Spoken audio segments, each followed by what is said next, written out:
తిరుపతి జిల్లా శ్రీకాళహస్తిలో హెడ్ కానిస్టేబుల్పై దాడి చేసిన యువకులను పోలీసులు అరెస్ట్ చేశారు. ఇద్దరు ఉన్మాదుల కాళ్లకు సంఖ్యలు వేసి మాడవీధుల్లో ఊరేగించారు. మంగళవారం సాయంత్రం హెడ్ కానిస్టేబుల్ రమణయ్యపై యువకులు కత్తితో బెదిరింపులకు పాల్పడగా ఆ వీడియోలు రాష్ట్ర వ్యాప్తంగా వైరల్గా మారాయి.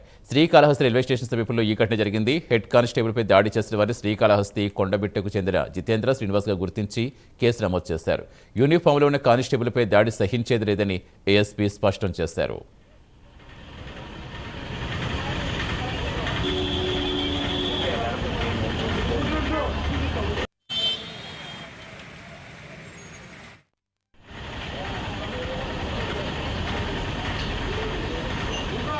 సుమారు 4:45 ఒక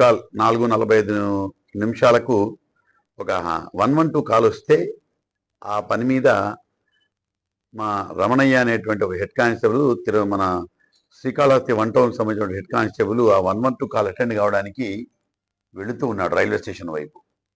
అక్కడే మన హ్యాపీ కిచెన్ అని ఒకటి ఉంది, చిన్న హోటల్. ఆ హ్యాపీ కిచెన్ ముందర అదే సమయంలో 2 ద్విచక్ర వాహనాలు ఒకటికొకటి యాక్సిడెంట్ గురవుతాయి.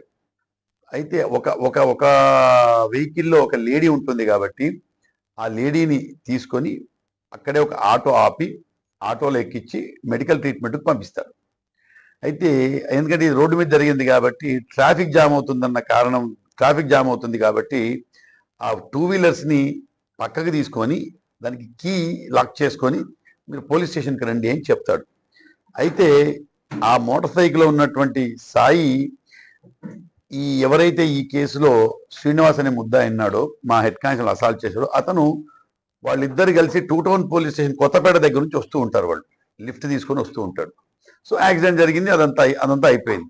సో మా హెడ్ కానిస్టేబుల్ ఎవరైతే ఉన్నారో ద కీ తీసుకొని మళ్ళీ మీరు పోలీస్ స్టేషన్కి రండి అని చెప్తే దాంట్లో ఈ శ్రీనివాస్ అనే అతను కొంచెం ఓవర్ యాక్షన్ చేసేసి హెడ్ కానిస్టేబుల్ మీద దౌర్జన్యంగా తిరగబడి చొక్కాయి పట్టుకొని మనిషిని తోస్తూ, యూనిఫామ్లో ఉన్నటువంటి మనిషిని తోస్తూ చివరకు కత్తి కూడా తీసి చంపబోయాడు. ఇదంతా మీరు వీడియోస్లో మీరు చూశారు.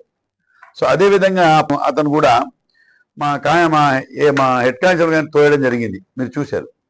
ఈ కేసు ఈ A1 అనే ముద్దాయి శ్రీనివాస్ అనే ముద్దాయిని జరిగిన వెంటనే మా హెడ్ కానిస్టేబుల్ కంప్లైంట్ ఇచ్చారు, కేసు కట్టారు, దర్యాప్తు జరిగింది. ముద్దాయిని కూడా నిన్న రాత్రే తీసుకొని రావడం జరిగింది. సో ఈ కేసులో 2 ముద్దాయిలను అరెస్ట్ చేయడం జరిగింది. 2 ముద్దాయిలను ఇప్పుడు కోర్టుకు రిమాండ్ పంపుతున్నాం. సుమారు 4 షార్ట్ బ్రేక్ తీసుకున్న అప్డేట్స్ కంటిన్యూ చేద్దాం. Stay with us.